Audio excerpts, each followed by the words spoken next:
Assalamualaikum warahmatullahi wabarakatuh. Selamat pagi anak-anak semua. Hari ini bertemu lagi dengan Ibu Rica dalam pembelajaran tematik tema 3 subtema 1 pembelajaran 2 tentang sistem pencernaan pada manusia. Adapun tujuan pembelajaran kita pada hari ini yaitu yang pertama, peserta didik mampu menjelaskan fungsi organ pencernaan pada manusia. Yang kedua, peserta didik mampu menentukan lagu bertangga nada mayor atau minor. Dan yang ketiga, peserta didik mampu menyanyikan lagu bertangga nada mayor atau minor. Nah, sebelum kita memulai pelajaran hari ini, kita harus mengetahui dulu apa itu sistem pencernaan manusia. Sistem pencernaan itu adalah proses yang dilakukan oleh sekelompok organ dalam tubuh manusia untuk memecah, mengolah, dan menyerap nutrisi di dalam makanan. Sekelompok organ tersebut yaitu mulut, tenggorokan, esofagus atau kerongkongan, lambung, usus halus, dan usus besar. Yang pertama, kita akan melihat apa itu mulut. Kita harus mengetahui apa itu mulut. Mulut merupakan organ pertama pada saluran pencernaan. Mulut merupakan gerbang saluran pencernaan manusia. Proses pencernaan di mulut mulai terjadi pada saat makanan siap-siap masuk ke dalam mulut. Saat itu, sistem pencernaan akan mulai mengeluarkan air liur untuk membasahi mulut. Nah, apa saja fungsi mulut pada proses pencernaan? Fungsi mulut pada proses pencernaan antara lain, yang pertama, tempat masuknya makanan. Jadi awal kita mau makan, kita akan memasukkannya ke dalam mulut kita. Yang kedua, menghaluskan makanan-makanan dengan cara mengunyahnya menggunakan gigi. Kita akan mengunyah makanan menggunakan gigi, menghaluskannya, melumatkannya dengan menggunakan gigi. Setelah kita lumatkan dengan menggunakan gigi, yang ketiga, fungsi mulut itu mendorong makanan ke tenggorokan dengan bantuan lidah untuk melanjutkan proses pencernaan. Proses pencernaan di dalam mulut itu dibantu oleh enzim yang terdapat pada air liur. Air liur mengandung lendir yang berfungsi sebagai antibakteri. Dalam proses pencernaan, air liur berperan untuk menghasilkan enzim yang dibutuhkan makanan. Proses pencernaan di mulut dibantu oleh kinerja enzim-enzim untuk mengolah makanan. Apa saja enzim tersebut? Yang pertama, enzim amilase. Enzim amilase yaitu enzim yang terkandung di dalam air liur di mulut yang dihasilkan oleh kelenjar ludah. Enzim amilase berfungsi untuk mengolah karbohidrat yang kita dapatkan dari beragam macam makanan, yang terutama adalah nasi. Karbohidrat yang terkandung di dalam nasi kan diubah oleh air liur menjadi glukosa, dan ketika kita mengunyah nasi tersebut, rasanya di dalam mulut setelah bercampur dengan enzim amilase menjadi manis. Setelah itu, makanan akan didorong dengan bantuan lidah ke dalam tenggorokan.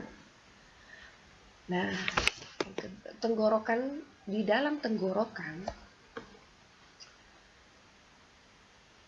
makanan akan mengantarkan makanan dari mulut, dari tenggorokan menuju eksofagus. Eksofagus ini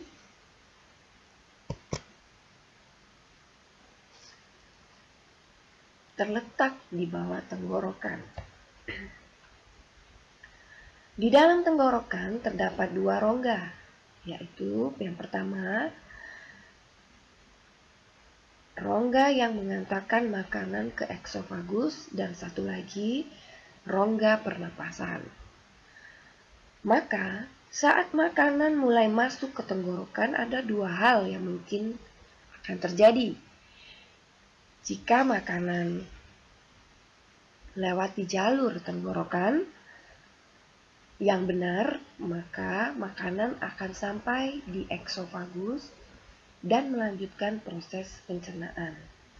Sedangkan jika makanan masuk ke jalur yang salah, yaitu jalur pernapasan, maka kita akan tersedak. Maka dari itu, untuk mencegah makanan melewati jalan yang salah, di dalam tenggorokan ada epiglotis yang berbentuk seperti daun. Fungsinya hampir sama seperti pintu otomatis, bisa membuka dan menutup sesuai dengan kebutuhan. Tenggorokan atau esofagus yang terletak di bawah tenggorokan berbentuk seperti tabung yang dikelilingi otot-otot. Nah, fungsi kerongkongan atau esofagus yaitu menghaluskan makanan menjadi bagian yang lebih halus dan kecil agar mudah dicerna oleh lambung. Proses menghaluskan makanan tersebut menggambarkan gerakan mekanisme peristaltik. Fungsi lainnya esofagus dalam sistem pencernaan yaitu yang pertama, penghubung mulut dan lambung. Fungsi kerongkongan dalam sistem pencernaan seperti yang telah diketahui untuk menghubungkan mulut dan lambung tadi, itu kerongkongan terletak pada leher yang berada di antara mulut dan lambung. Dengan adanya kerongkongan, maka makanan yang telah dihaluskan di mulut jadi lebih mudah ditelan dan dibawa menuju lambung. Kemudian selanjutnya, yang kedua, mendorong makanan ke lambung. Mendorong makanan, fungsi eksofagus yang lainnya mendorong makanan ke lambung. Makanan yang telah halus kemudian menuju lambung, kemudian masuk ke dalam sistem pencernaan manusia. Kenapa hal ini bisa terjadi?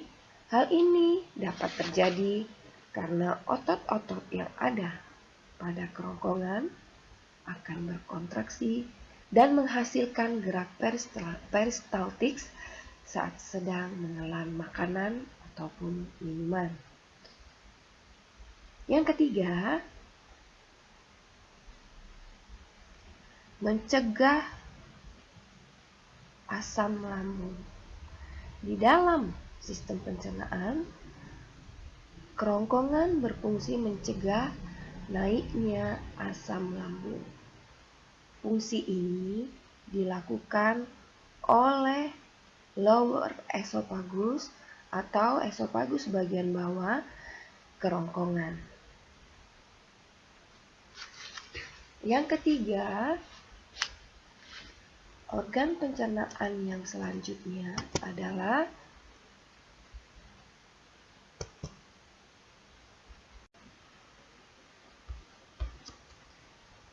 Baiklah, yang berikutnya adalah organ hati. Organ hati dikenal sebagai organ terbesar dalam sistem pencernaan tubuh dan memiliki banyak fungsi. Organ hati juga dikenal sebagai liver.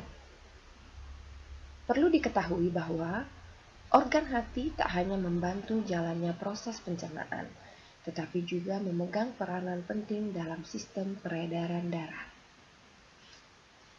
Hati sebagai organ pelengkap atau alat ekstra berbeda dengan lambung dan usus yang menjadi bagian dari saluran pencernaan. Namun, hati juga melakukan proses pencernaan dengan bantuan kantong empedu, pembuluh getah bening, usus, persarafan, dan lain sebagainya. Ukurannya yang begitu besar membuat hati menempati sebagian kecil ruang di perut kiri atas. Kemudian, di bagian bawah hati terdapat organ kecil berwarna hijau, yakni kantong empedu. Organ hati juga berfungsi membentuk cairan empedu. Lalu kantong empedu akan menampung cairan empedu sebelum digunakan untuk proses pencernaan. Fungsi hati yang lainnya dalam proses pencernaan yaitu yang pertama tadi menghasilkan cairan empedu. Sel hati menghasilkan cairan empedu yang merupakan komponen utama. Cairan empedu adalah air, garam empedu, pigmen empedu, asam empedu, dan bilirubin. Selain itu, terdapat mineral elektrolit, kandungan kolesterol, dan fosfolipid. Dalam sistem pencernaan, empedu berfungsi mengubah lemak dalam usus halus menjadi gumpalan kecil yang lebih mudah dicerna. Sebelum menjalankan fungsinya, hati akan menyimpan empedu dalam kantong empedu. Kemudian, bakteri usus akan mengubah bahan dasar empedu yang tidak digunakan dalam proses pencernaan menjadi asam empedu. Selanjutnya, asam empedu akan dikirimkan kembali ke organ hati untuk mengolah proses pencernaan berikutnya. Yang kedua, fungsi hati selanjutnya mengolah zat kimia yang dikonsumsi. Organ hati juga berfungsi membersihkan darah dari berbagai obat-obatan, alkohol, bahan kimia, dan bahan yang berpotensi menghasilkan racun. Liver akan menjalankan fungsi tersebut dengan mengubah zat kimia menjadi molekul yang larut dalam air. Kemudian, liver juga membantu mengubah amonia beracun menjadi urea untuk dikeluarkan lewat urin.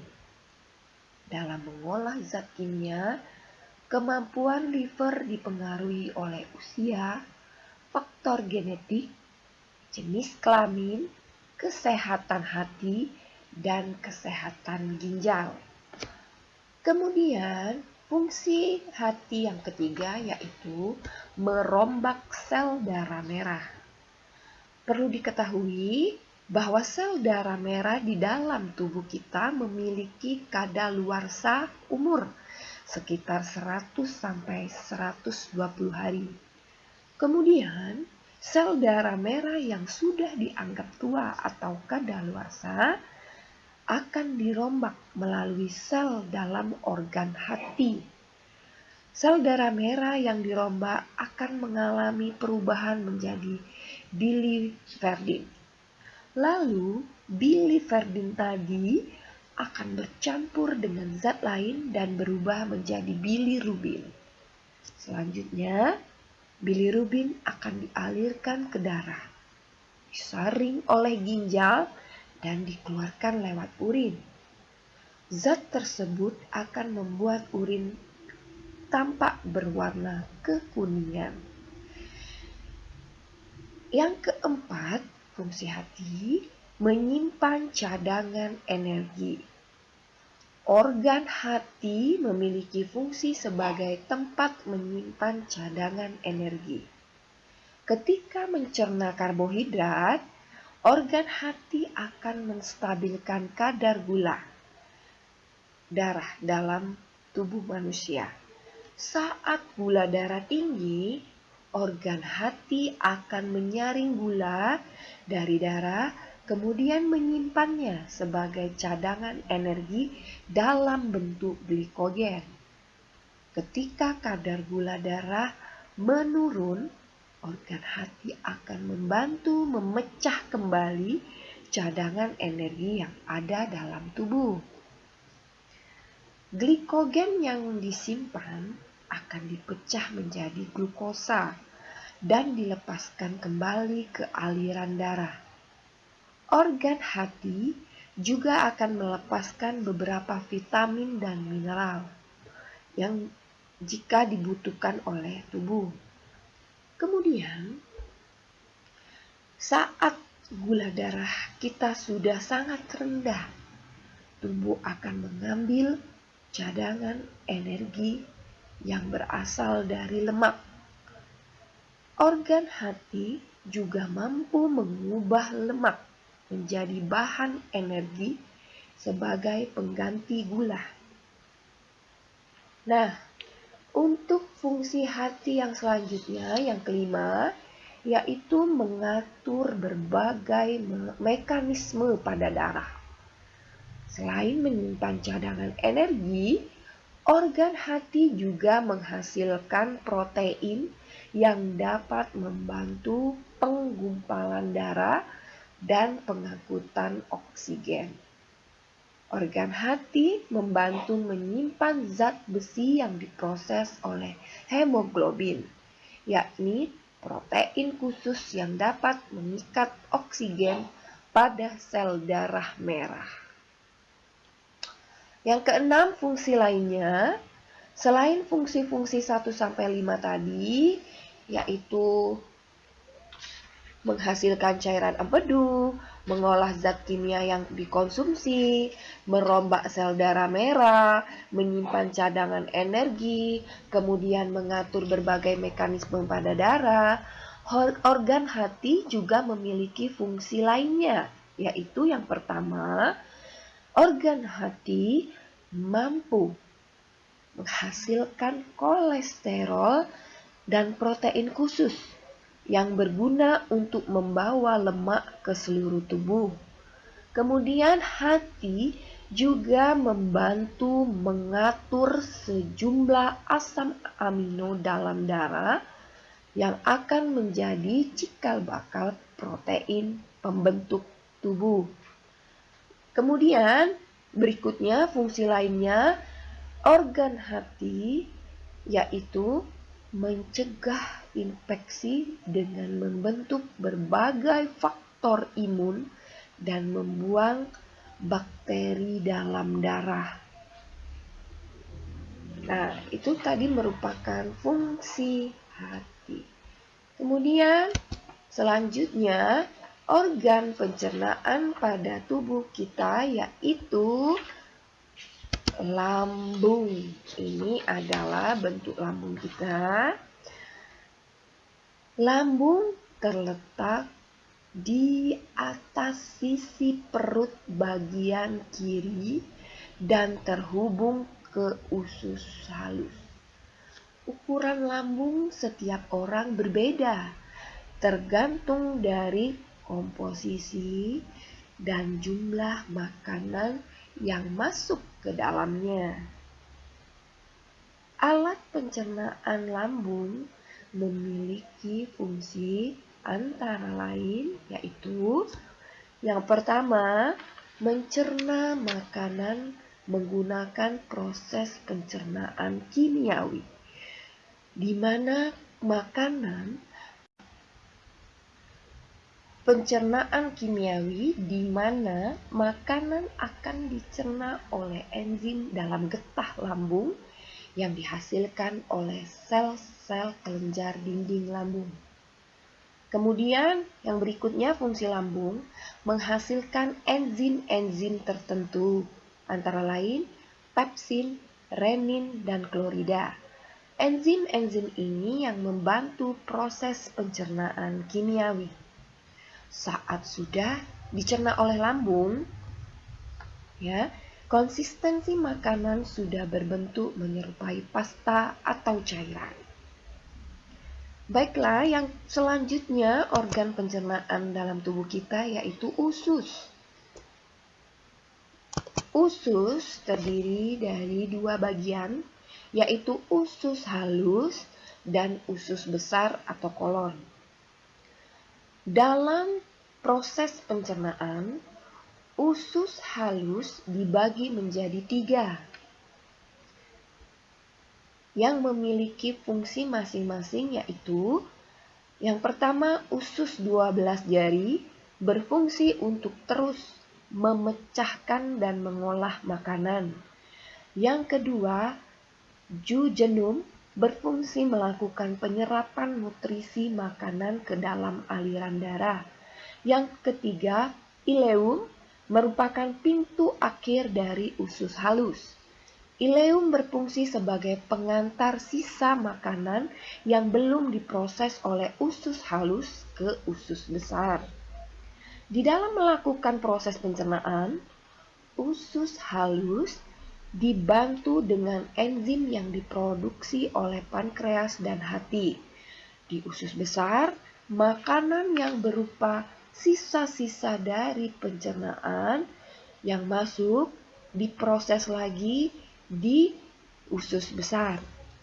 Usus besar memiliki fungsi yang pertama menyerap air sisa proses pencernaan, dan yang kedua memindahkan sisa proses pencernaan yang sudah tidak ada airnya menuju ke rektum lalu anus. Umumnya, sisa makanan membutuhkan waktu sekitar 36 jam untuk melewati usus besar. Nah, tadi setelah melewati usus besar, makanan sudah tidak ada airnya, kemudian menuju tadi ke rektum atau anus. Nah, yang berikutnya ini anus. Anus ini merupakan lubang di mana saluran pencernaan berakhir. Fungsinya sangat penting karena ini menjadi jalan keluar feses dari tubuh. Apa itu feses? Feses itu adalah zat yang tidak digunakan lagi oleh tubuh dan akan dikeluarkan melalui anus. Ya, organ ini terletak di bagian bawah rektum, bagian terakhir dari usus besar. Nah, di sekitar anus ini ada jaringan keras bernama fascia. Jaringan ini mengelilingi anus dan menempelkannya ke struktur di dekatnya. Selain itu, ada juga otot melingkar bernama sphincter eksternal yang membentuk dinding anus dan menahannya agar tetap tertutup. Kelenjar melepaskan cairan ke dalam anus untuk menjaga permukaannya tetap lembab. Itulah proses sistem pencernaan yang terjadi di dalam tubuh manusia. Setiap bagian dari organ manusia sudah disusun sedemikian rupa sehingga bisa menjalankan fungsinya secara teratur dan bergantian. Agar sistem pencernaan tetap bisa menjalankan fungsinya dengan baik, jangan lupa untuk selalu mengonsumsi makanan yang sehat. Jangan langsung tidur setelah makan, serta jangan lupa untuk olahraga secara rutin. Itu tadi merupakan fungsi-fungsi organ pencernaan pada manusia. Selanjutnya, mari kita bernyanyi terlebih dahulu. Sama-sama Ibu kita menyanyikan lagu tentang organ pencernaan. Kita nyanyikan sama-sama.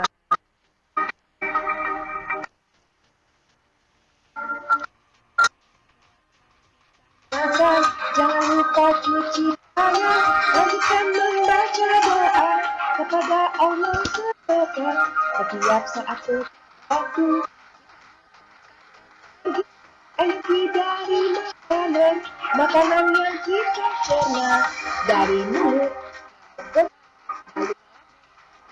Terus selanjutnya usus besar. Itulah tadi anak-anak semua lagu tentang pencernaan pada tubuh kita. Nah, di dalam lagu terdapat tangga nada.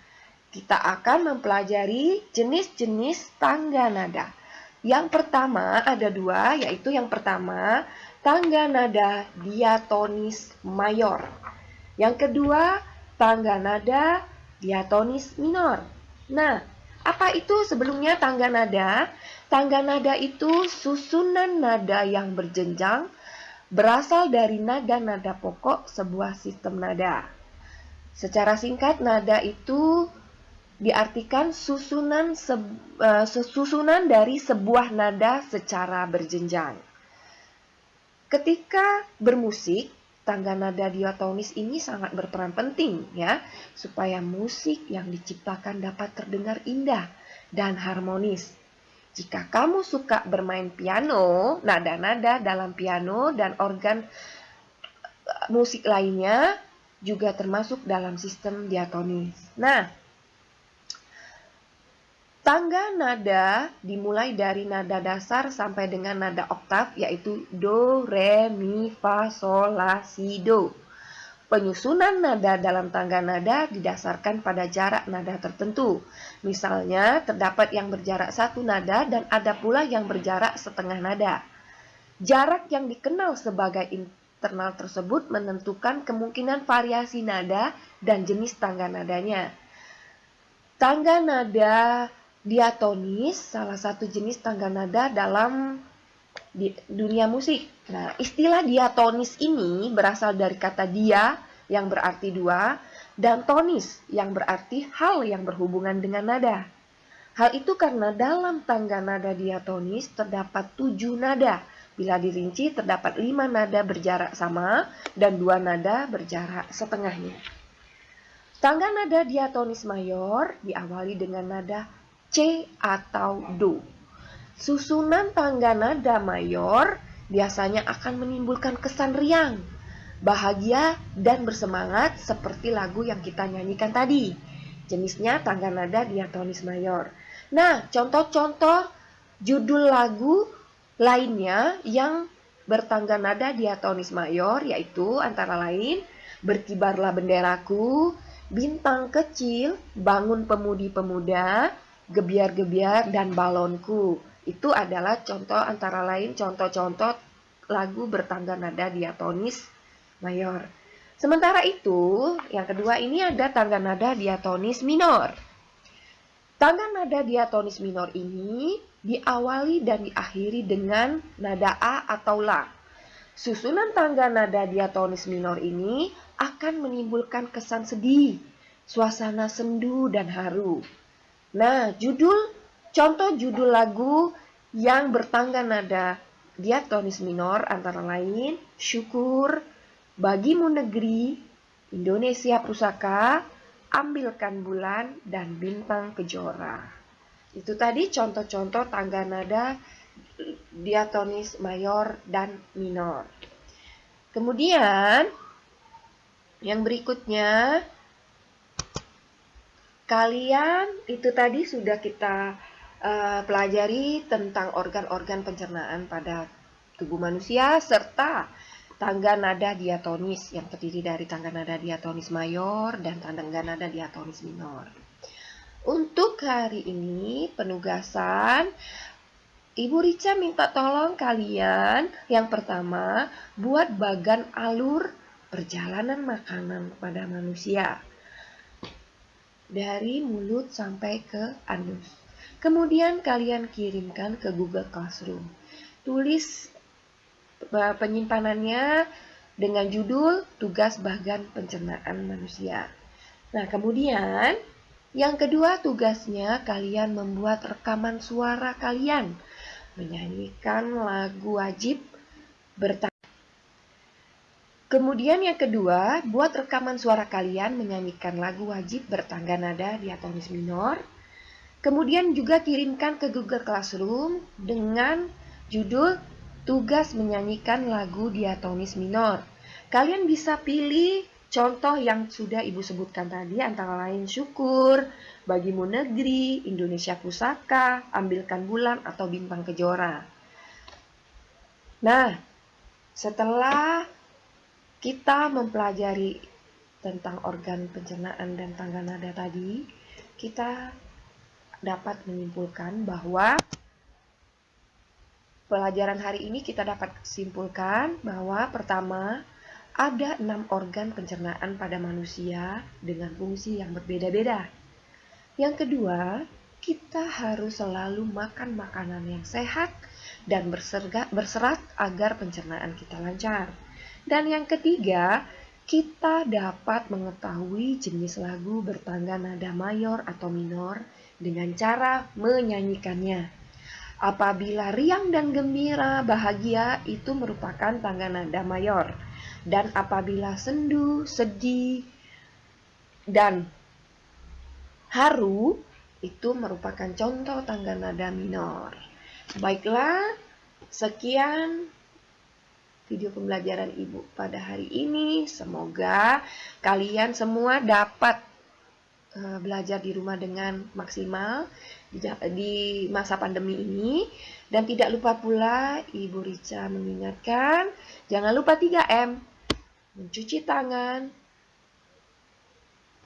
menghindari kerumunan, dan